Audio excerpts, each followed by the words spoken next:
Okay, now we're talking about the differences between business to consumer business models. So a business to consumer B2C, they call that B2C. And also it's different to B2B, business to business, which is on the next page down. So let's start off with business to consumer. So the purpose of me doing this actually is just to kind of help you if you're at a place where you're not sure which business is right for you and picking which avenue to go down, if you're at a crossroads or whatever, or if you've been doing the business to business model for some time and you feel as though you want to change, or you're not sure if you want the validation on that, or if you're thinking, okay, what else is out there?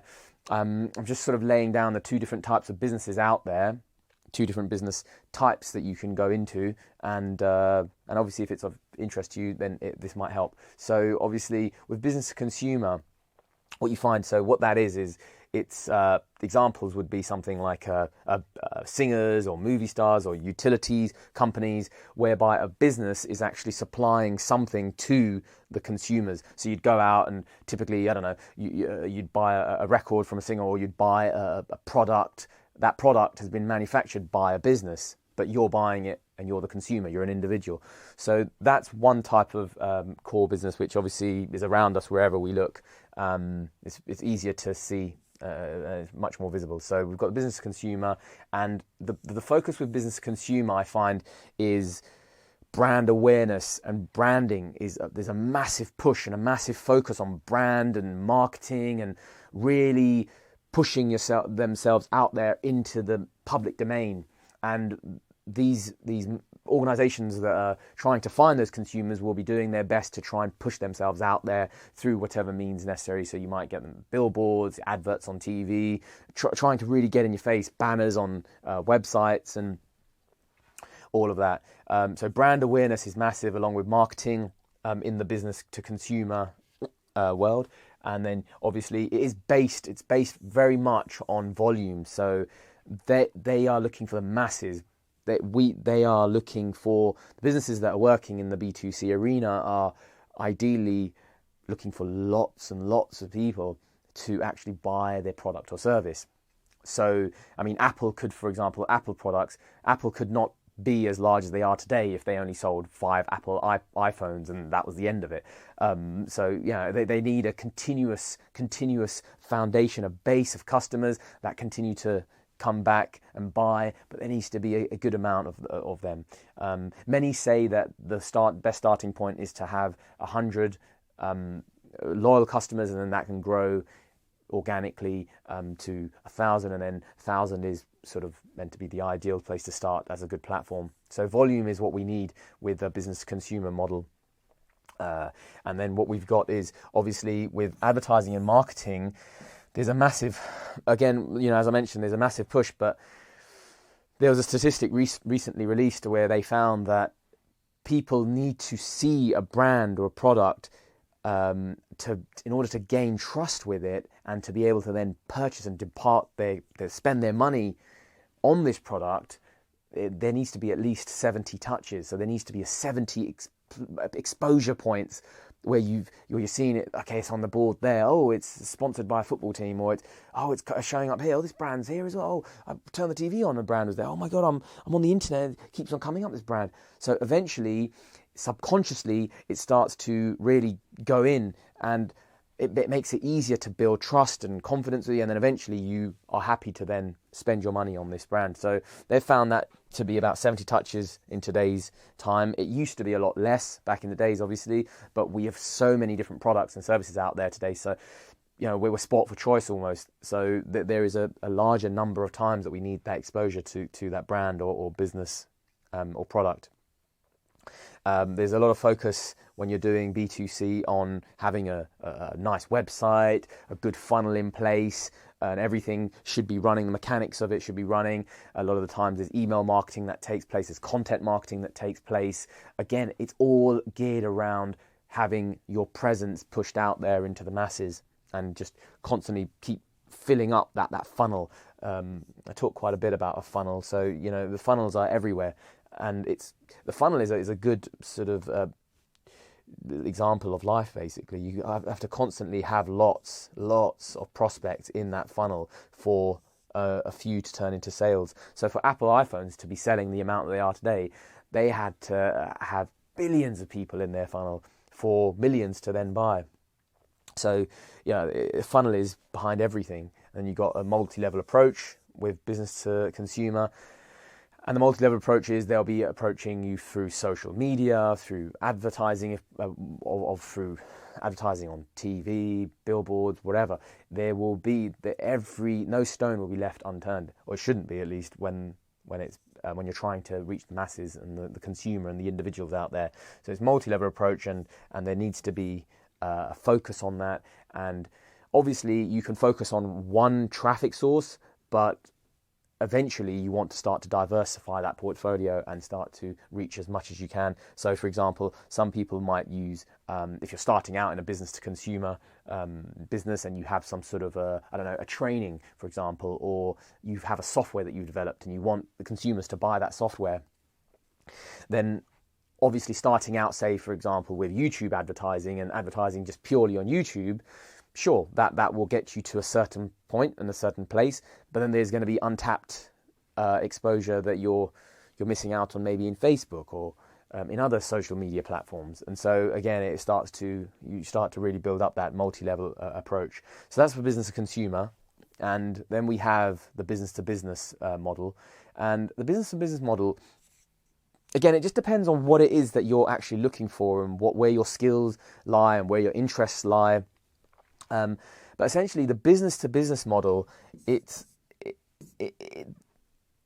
basically when a business is supplying to another business. So instead of going after the consumers and the individuals and going out for the volumes and the masses, it's much more focused. So for example, you could actually be doing really well for yourself just with, say, 5 clients, 5 businesses that buy off your business. Maybe even less than that. But it depends on the size and the volume of business that's coming from that company.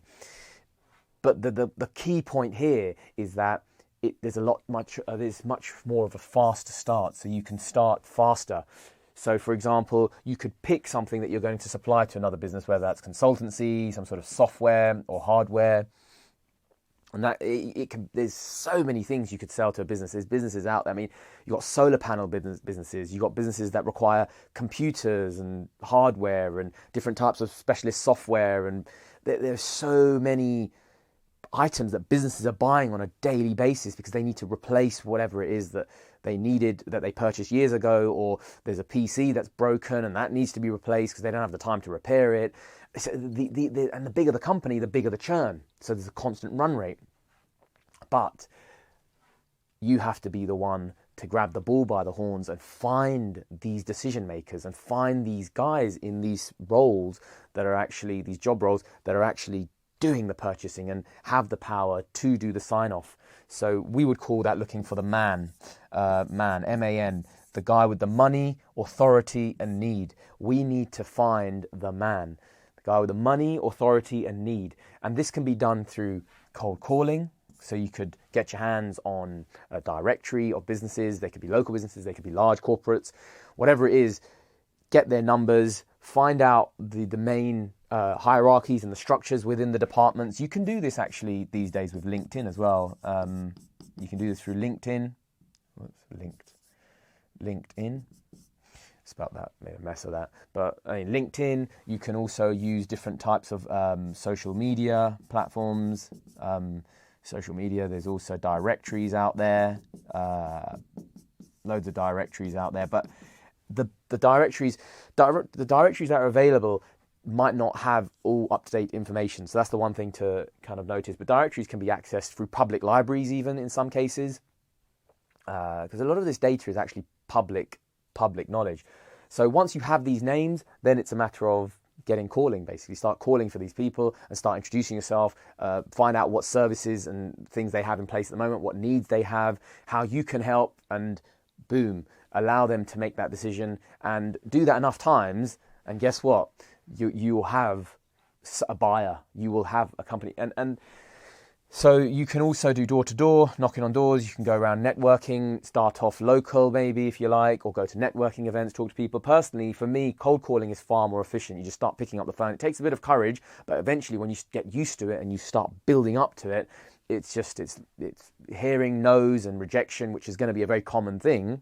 Very common theme, because very rarely are you going to have someone that you call and they're just sitting there waiting. Oh my God, where have you been? I was waiting for you to call me. I was looking for this product. Yeah, I want to buy it now. It's very rare that this happens. So the majority of people will just basically be saying, go away. No, sorry, not interested. No. So it's you have to welcome that and greet it happily and just keep moving and marching on.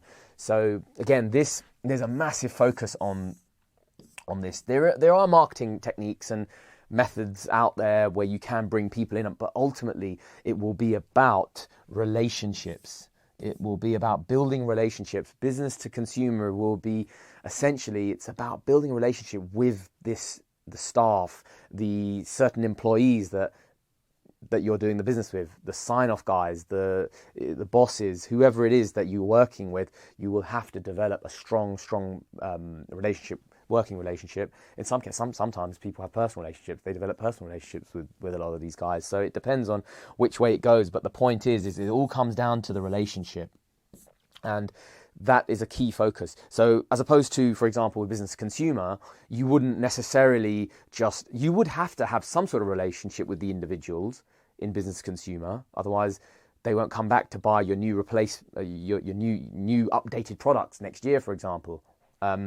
But with this, it's a concentrated relationship with a certain staff member, and that obviously needs to be managed and nurtured carefully because they hold the purse strings. They are the ones in charge of releasing the orders and the money and choosing you to give the business to. With business to business, there's also larger deals that you can actually achieve. So £100,000 deals, £50,000 deals, £500,000 deals, massive deals that can come out of the budget of the business. And obviously with businesses, there's lots of tax benefits for a business to spend on certain things. And so therefore that's where you come in. And also in most companies, when a department is given a budget, that budget will expire in March, April, when the new financial year starts. So again, this is the time. These are opportunities. When the year is ending, these are also times that people are waiting around to spend. Otherwise, they're going to lose that budget. So they might as well spend it on something. So you can get larger deals. Invoice sign-offs are easier. Why are the sign-off for the deals, essentially once you've built the relationship and found the guy and the person likes you and you like them and you're getting on well, why is it easier for someone to sign off a deal? The reason it is because they're actually signing off on the funds of their company. These are not their personal funds. I know they're in charge of these funds, but it's that detachment from the cash. So they're more interested in, will this product or service deliver me what I'm looking for? Will it get me from point A to point B? If it does, I want it. It's not necessarily the cost and the price, although that does play a role, but the focus will be more on what it can do for me. So the sign-offs become easier. And that's just fantastic to know that, because if you have a product that you believe in or a service that you know works, then it's just a matter of having that relationship in place, because the pricing won't really come into it at that point. Although pricing, you do have to be on point, but again, that's more secondary in my opinion. And then website-wise, you only need a basic website. You don't have to have an amazing website when you're starting out with these sort of things. Again, the focus is purely on these relationships, because when it's all said and done, when all the technology has advanced and everything's become, say, automated and artificial intelligence has taken over and Terminators walking around everywhere, it's all going to come down to relationships. So the relationship will always be the important thing behind business to business, and that's what we have to focus on. Sometimes there's red tape. I mean, there's certain criteria that businesses need you to be able to pass in order for you to be able to work with them as a company. But again, these are accreditations and criteria that you can meet in time. But essentially, if you're starting out, then you can just sort of bypass those. You can skip those companies for the time being, and then move on to companies that actually are able and willing to work with you. And so that's basically a summary of business to business, doing business to business. And again, you can pretty much start on any one. You can start on the business to business model, or you can start on the business to consumer model. It depends on what it is that you actually fancy and what you'd like to really go with. And in my opinion, you can go for either. Personally, I'm more into business to business, just because it's just an easier sign off once you've got the relationships, and you make a certain number of calls, and eventually things start to fall through, and you can do it. So again, it's just really up to you, and you can take your pick. And I've just broken down both different types of models.